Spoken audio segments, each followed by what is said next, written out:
Tu veux vraiment être libre? Alors arrête de vivre, de travailler et de dépenser dans un seul pays, parce que c'est exactement ce que les gouvernements veulent. Te localiser, t'imposer, te contrôler. Mais ceux qui comprennent le système font l'inverse. Ils plantent leurs 3 drapeaux dans 3 pays différents. Et ça change tout. On t'a appris à faire ta vie dans un seul pays, y naître, y vivre, y payer tes impôts, y consommer, y mourir. Mais ce modèle, c'est celui d'un citoyen captif, pas celui d'un homme libre. Depuis les années 1980, une stratégie appelée la méthode des 3 drapeaux permet à certains de vivre en toute légalité, mais hors du radar fiscal classique. Le principe est simple. Chaque activité clé de ta vie se déroule dans un pays différent. Tu vis dans un endroit où tu n'es pas imposé. Tu gagnes ton argent via une société implantée ailleurs. Et tu consommes dans des zones où la TVA ou les impôts sont faibles, voire inexistants. Résultat, tu ne violes aucune loi. Tu échappes au système de surveillance nationaux. Et tu peux vivre, investir, te déplacer sans appartenir entièrement à un seul État. Dans cette vidéo, on va voir ce que sont concrètement les 3 drapeaux, comment les utiliser pour optimiser ta liberté fiscale, les erreurs à éviter pour ne pas tomber dans l'illégalité, et pourquoi cette méthode, bien appliquée, reste une des plus puissantes au monde. Le premier drapeau, c'est celui de ta résidence personnelle. Mais attention, ici, vivre quelque part ne veut pas dire être fiscalement résident. Tout l'intérêt est justement là. L'idée, c'est de choisir un pays où tu peux vivre confortablement sans être imposé sur tes revenus mondiaux. Et pour ça, il existe 3 grandes options. 1. Les pays à taxation territoriale. Tu vis là-bas, mais ils ne taxent que les revenus générés localement. Exemple, Géorgie, Panama, Thaïlande, Malaisie, Nicaragua. Tant que tu ne gagnes pas ton argent depuis leur sol, tu ne paies rien ou presque. 2. Les pays sans impôt sur le revenu. Certains pays ne taxent tout simplement pas les individus. Exemple, Émirats arabes unis, Monaco, Bahamas, Vanuatu, Qatar. Ce sont des résidences coûteuses mais redoutablement efficaces. 3. Les pays tolérants ou peu regardants. Ce sont des États qui ferment les yeux sur la résidence fiscale tant que tu es discret et que tu ne demandes rien.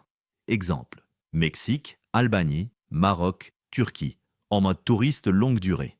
Tu y vis, tu dépenses, mais tu ne t'enregistres jamais vraiment comme résident fiscal. Le piège ici, c'est de croire qu'il suffit de vivre à l'étranger pour ne plus être imposable.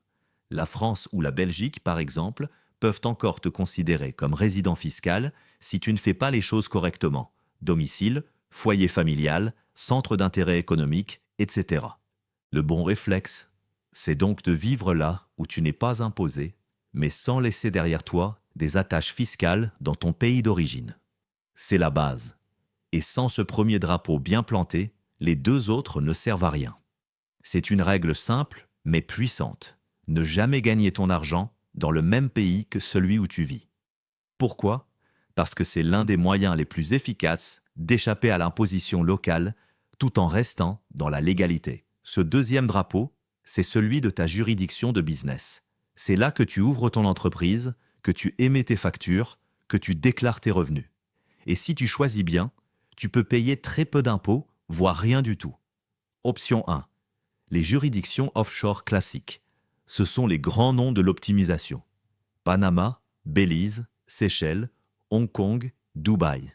Tu y crées une société, tu y fais transiter tes revenus, et dans certains cas, tu n'as même pas d'impôt local du tout. Option 2. Les pays à fiscalité douce pour entreprises. Il existe aussi des pays normaux, avec un impôt très réduit sur les sociétés. Bulgarie, 10%. Roumanie, 1 à 3% sur le chiffre. Irlande, 12,5%. Estonie, 0% tant que tu ne retires pas l'argent. Option 3. Les structures hybrides, LLC aux USA, UK LLP. Certaines formes juridiques ne sont pas imposées localement tant qu'elles ne génèrent pas de revenus sur place. Exemple, une LLC au Wyoming ou au Delaware, utilisée comme entité transparente. C'est un peu technique, mais redoutablement efficace.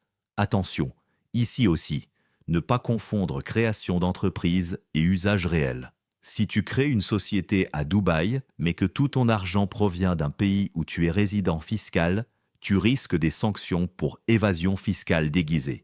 Ce deuxième drapeau ne fonctionne que si le premier est bien en place. Tu dois vivre là où tu n'es pas imposé et gagner ton argent via une structure dans un pays favorable aux entreprises.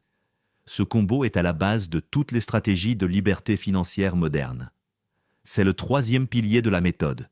Séparer là où tu vis, là où tu gagnes ton argent et là où tu le dépenses.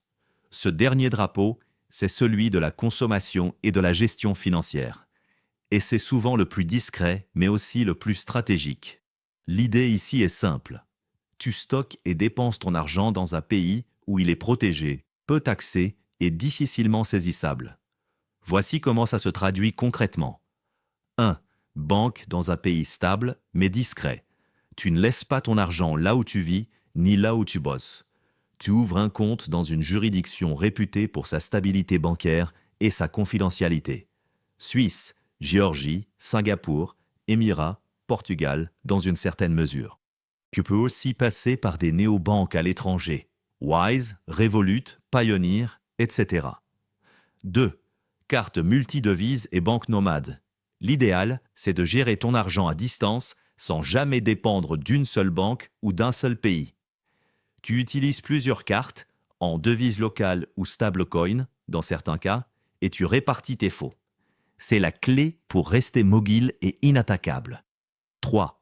Vivre là où la consommation est peu taxée.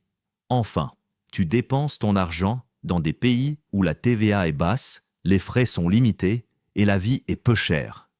C'est le cas de nombreux pays d'Asie, d'Amérique latine ou des Balkans. Résultat, tu vis bien sans alimenter un État qui veut te ponctionner. Beaucoup tombent dans le piège de centraliser leur vie. Même s'ils vivent à l'étranger, leur carte bancaire est liée à une banque française, leur loyer est payé depuis un compte belge. Et leur train de vie les rend visibles. Ce troisième drapeau est justement là pour briser cette chaîne. En dissociant ton lieu de vie, ta source de revenus et ta banque, tu redeviens maître de ton argent. Et ça, c'est peut-être la forme la plus concrète de liberté aujourd'hui. La méthode des 3 drapeaux a évolué. Aujourd'hui, ceux qui l'appliquent vraiment sérieusement parlent plutôt de 4, voire 5 drapeaux. Pourquoi ? Parce que le monde a changé. Les gouvernements coopèrent, les données circulent, les banques s'échangent les infos automatiquement. Tu ne peux plus te contenter de ne rien dire ou de vivre au soleil. Il faut être plus fin que ça. Voici les 2 drapeaux modernes à connaître. 4e drapeau, le lieu de ta citoyenneté. Certains vont jusqu'à changer de passeport ou en obtenir un second dans un pays plus favorable. Saint-Kitts, Turquie, Paraguay, etc. Pourquoi ? Pour ne plus dépendre d'un État qui pratique l'imposition mondiale, comme les États-Unis, ou qui t'oblige à déclarer tout ce que tu fais, même à l'étranger. 5e drapeau. Ta base d'investissement. Où sont placés tes actifs ? Tes cryptos ? Tes SCPI ? Tu peux vivre dans un pays libre, mais si tous tes investissements sont en France ou en Belgique, tu restes exposé. L'idéal, c'est de délocaliser aussi ton épargne et tes placements dans des zones plus stables ou moins taxées. Singapour, Dubaï, Estonie, Malte, etc. Les erreurs à ne pas faire. Penser que l'administration fiscale va t'oublier. Si tu ne coupes pas officiellement les liens avec ton pays d'origine, tu restes imposable. Ce n'est pas à toi de décider que tu n'es plus résident, c'est eux qui tranchent en fonction des faits. Faire semblant de vivre ailleurs, mais rester en France ou en Belgique si ton foyer, tes enfants, ton adresse fiscale ou ta carte vitale sont toujours actifs, tu es piégé. Utiliser une société offshore mal gérée. Créer une société aux Seychelles, c'est facile. Mais si elle n'a pas de substance réelle, tu risques d'être requalifié en fraude ou en montage artificiel. Ne pas te former sérieusement. Ce mode de vie exige une vraie compréhension du droit fiscal, bancaire et parfois de la géopolitique. C'est de la liberté, oui, mais c'est une liberté qui se construit. La méthode des 3 drapeaux, bien utilisée, c'est une porte de sortie du système.